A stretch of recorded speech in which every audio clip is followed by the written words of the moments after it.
Here on Yiddishkeit, we talk about the experience of Jewishness. I like to get an understanding of that through analyzing Jewish history, culture, and art. And normally I make long form video essays where I'll be showcasing a concept that I go in a deep dive, and they'll be anywhere between 20, 30, sometimes 40 minutes long. And I think those are great. I think it gives me a chance to really showcase my love for a topic and to share that with all of you. But there is a drawback to it that I'm not able to share the ideas that I have as fast as I would like to. You see, when I have an idea, I'm like, I really want to share it. At the fastest, to make a 30-minute video will take me weeks. Sometimes it will go for months. In a couple of cases, it's years. So it can be frustrating to have an idea and not be able to share it with you, the viewer, as fast as I would like to. I think this is an opportunity to go more behind the scenes, to show you more of what I'm thinking about. And in this week, I want to take you into my experience of becoming obsessed with Jewish history.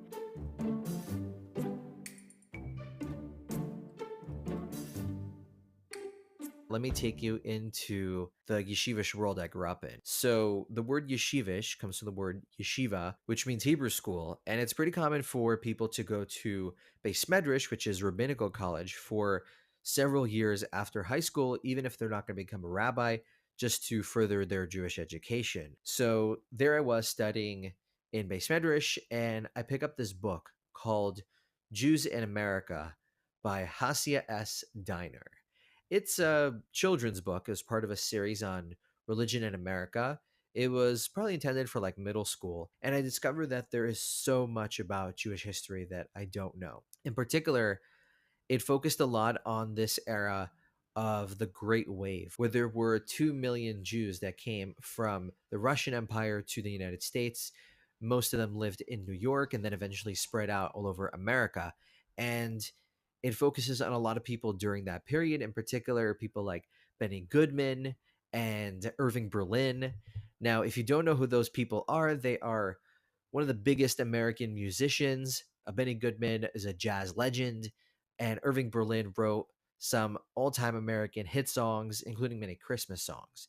Both of them were Jewish immigrants from Russia, and I had never heard of them. And apparently, they're as Americana as it gets, and yet I never heard of them. So I was pretty shocked by that, and it started a deeper interest into that time period and into American Jewish history. So let me tell you a little bit about what I knew about Jewish history up until that point.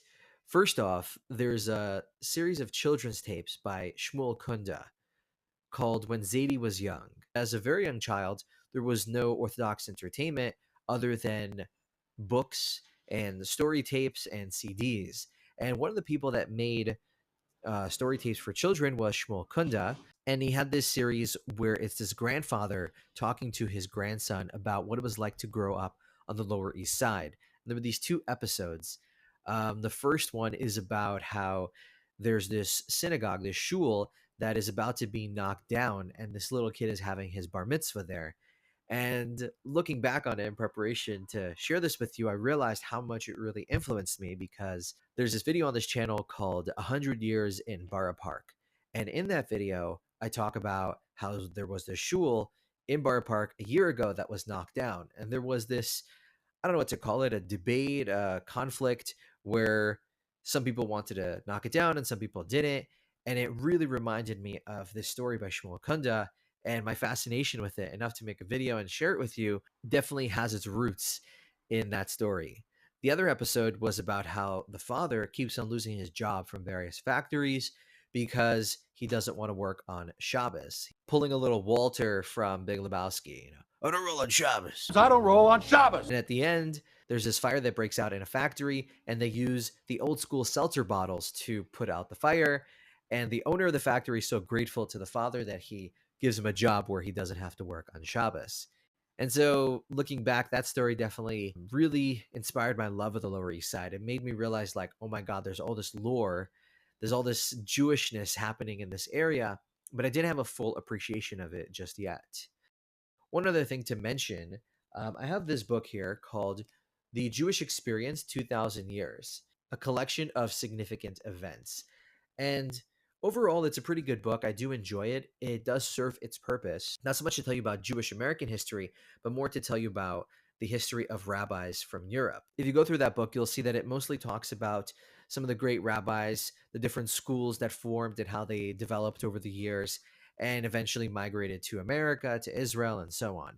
And so that's really the focus of a lot of Orthodox Jewish history books, as opposed to the Jewish role in more geopolitical events that really take a backstage.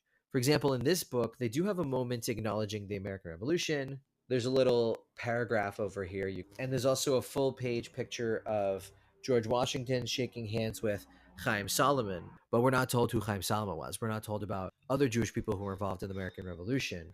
There's also a paragraph for 1654, which is the arrival, but that's about it when it comes to Jewish American history until, of course, the Great Wave when Jews come over. And there's this entire blank spot that I had coming out of high school that I did not know about. And I think a lot of people don't know about, which is the early Jewish American history from the first arrivals in 1654 until, let's say, 1880, 1890, during the Great Wave, when there was at least two main generations of Jews. New York was started by the Dutch in 1620s. That went until 1664 when the British took it over. Then America declared its independence in 76 and became an independent republic. And then, of course, there's the Civil War in the 1860s. So in this initial book that I was reading in third year Beis Medrash, Jews in America, it also mentions another person named Abraham Kahn. It talks about how he was a Yiddish writer, wrote different books about the immigrant experience from a Jewish American perspective, and also about this book called The Rise of David Levinsky. It's such a fascinating book. It talks about this character, David, who starts off in Russia. He's an orphan. He goes to Yeshiva, Talmudic Academy in Russia, and then eventually befriends this family who is more modern, and they speak Russian as opposed to Yiddish, and they have more money. They're more classically educated. And this really intimidates David. And eventually, one of the family members, this girl, buys him a ship's ticket and he comes to America. Initially, he gets a little bit of help from someone, but overall, he needs to kind of figure it out on his own. And eventually, he becomes a garment merchant where he sells suits and dresses. And by the end of the book, he is a really successful merchant and living a really wealthy lifestyle. I will always remember where I was when I finished the book because the way that it ends is like a gut punch. Here I am reading it. I'm relating to so much of this story. I'm relating to the Russian background. My parents are Soviet immigrants. I'm relating to the experience in yeshiva and then kind of emerging into the world after that. I watch this character become successful and chase his dreams, but become really unsuccessful in his personal life and have a lot of failed relationships and not really feel fulfilled in any way. Let me read you some of the lines at the end of the book. Oh my goodness. The gloomiest past is dearer to me than the brightest present. In my case, there seems to be a special reason for feeling this way. My sense of triumph is coupled with a brooding sense of emptiness and insignificance, of my lack of anything like a great deep interest. And here are some of the closing lines of this book. When I think of these things, when I am in this sort of mood, I pity myself for being a victim of circumstances. At the height of my business success, I feel that if I had my life to live over again, I should never think of a business career. At the end of the book, he looks back on his life of business success as a giant failure, as being victimized by it because he has a totally lacking personal life. But one of the things that this book did so well is, as you can see on the cover, it's a picture of the Lower East Side. He really did a good job of just drawing me all the way into that world. And that's when I truly fell in love with it. There was one more piece that kind of brought all this together, and that was my visit to the Museum of the City of New York, which is in Harlem. And they have this exhibit that shows a timeline of New York City from 1624 until now. And as you go through, they have this giant projector in the room that shows pictures of what the city used to look like, and then it crossfades into what it looks like today. And that just blew my mind away. They also have these screens that share different stories, some of which were directly relevant to Jewish narratives, and I was just so taken with that. Like pulled me so deeply. And finally, there was reference to some early Jewish Americans, including a man named Rabbi Gershom Mendes Seixas, who, if you're hearing his name for the first time, oh my gosh, I'm so happy that I'm the one that gets to tell you about him, because he was the first rabbi that was born in America, and he became important during the generation of the revolution, becoming known as the rabbi of the revolution. And he was one of the clergymen who attended Washington's inauguration here in New York City. So, yeah, he's kind of important. And yes, I knew nothing about him. This book, yeah, there's no Gershom Mendesatius in this book. And I'm sorry, I don't mean to hate on it. I actually like this book. There's a reason I have it, but it doesn't talk about him. So there I am in third year Beis Medrash, realizing that there are these four periods of American history: the Dutch period, British Revolutionary period, and the early Republic, that I know nothing about the Jewish history of those time periods. So besides the Great Wave, the Abraham Khan, Lower East Side moment, I also became very interested during third year Beis Medrash about New Amsterdam. This was the Dutch period from 1624 to 64. And those 40 years, they laid the groundwork for New York City, and some might argue for the rest of America. At first, I listened to this podcast called American History Tellers, where they have a series of episodes on New Amsterdam, and they do a great job of just pulling you right into that world. And that series was based on a book called The Island at the Center of the World by Russell Shorto, which I then read. It does a great job. It's very, very detailed. So you kind of want to listen to the podcast first. It kind of like gives you all the colors and paints in the general strokes, and then the book paints in all the minor details. There's also a YouTube channel called New Netherland Now, which is hosted by Russell Shorto, and there's a lot of companion pieces to the book and the podcast on that channel and online, so I'd recommend go checking that out. Also, later on, I read this book called The Diary of Usher Levy by Daniela Weil. This book also does a great job of putting you right into New Amsterdam. And at the end, there's a list of resources that show you different websites and different locations that you can go to. So I started to learn a lot about that history, and I started to really become obsessed.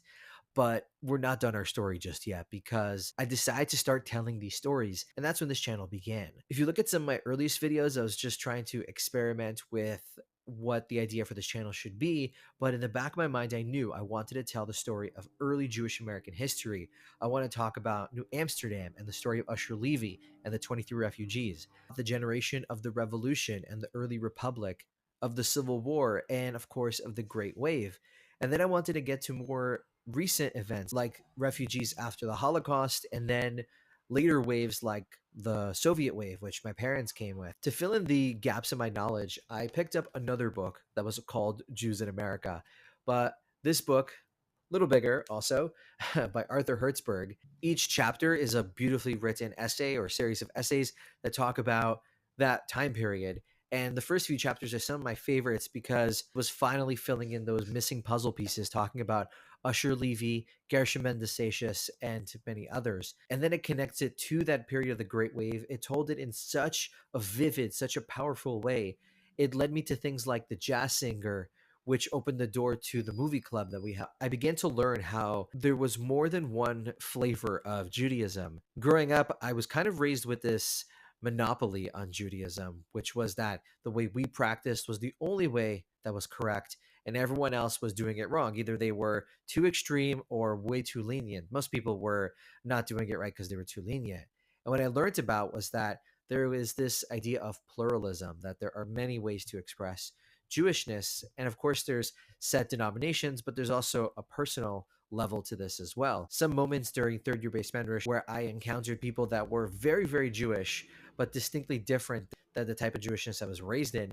And that made a huge impression on me. I'm like, wow, there is more than one version. Who knew that there was a plurality to it? So at this point, as we wrap up the story, I want to tell you about what happened at the end of third year Beis Medrash. That was March of 2020 when the pandemic broke out, and a lot of things got disrupted. And that was really the moment where I decided to start really taking all this Jewish history seriously and to start producing videos about it. During that summer, I actually produced several videos that were filmed vertically, although they're longer than 60 seconds. They're between 5 and 10 minutes, that explore the locations of various points in history. I made 3 videos. They're linked below if you want to check them out. They're on a different channel, and they focus on Dutch Brooklyn, Dutch Manhattan, and Revolutionary Brooklyn, where I go to different locations during the Battle of Brooklyn, which was during the Revolutionary War in 1776. So that's when I started filming these videos. 2 years ago, in August of 2023, my friend Mayor and I went out to different locations around New York City to tell the story of the first Jews in America, the origins of Yiddishkeit in America, the story of the 23 refugees and Usher Levy. And take a look at some of the shots that we filmed that you're seeing now. Oh my goodness. Look at these gorgeous, gorgeous shots. That's me recreating the experience of seeing the Statue of Liberty as an immigrant. Here's Peter Stuyvesant. This is the bathhouse named after Usher Levy, the main character. And guess what? These videos just sat on my Google Drive for 2 years collecting dust. And so as I approach this summer, I'm like, that's it. Enough is enough. We need to make a video with what we had. It's never going to be perfect. It just has to be good enough that it tells a story. And anything that I left out, I can always come back to later. And so that's my goal. I'm pretty confident I could pull this off by the end of the summer. I'm in the middle of the writing process right now where I'm weaving together all the videos that I have, all the talking heads that I already shot, and the actual point of the story that I want to tell. And I'm excited to also share a couple more videos about early Jewish American history with you this summer. One of them already released, which is the author of The Diary of Usher Levy, Daniela Weil. She joins us and talks about this story. She does a great job of taking us to the beginning of the story, which is not in New York, but in Brazil, which my film about Usher Levy doesn't really cover because I mostly focus on New York. Really spent some time talking about Brazil and bringing that part to life before moving on to Usher Levy in New York and his legacy that affects us today. Also, I want to share something really special with you. This here is an invitation to the annual reading of a letter that was written by George Washington to the community at Newport in Rhode Island, the shul called Turo Synagogue. And apparently every year they have a reading of Washington's letter. And I've been invited to it this year, and I'm so excited to go and take you along with me for the ride to Newport to see what it's like. Newport is another great example of so much early Jewish American history that was a giant blank spot, but there's so much there. Compared to Brooklyn and Lakewood, Newport is quite a small Jewish community, but it has some of the most important moments in Jewish American history occur there. I also want to know if there are any questions about some of the stuff I'm interested in, about Jewish history, or about my background. I would love to know what interests you, and I invite you to share your questions in the comments. In the meantime, if you're interested in Jewish history, culture, and art, then you, my friend, you're in the right place. My name is David, and welcome to Yiddishkeit.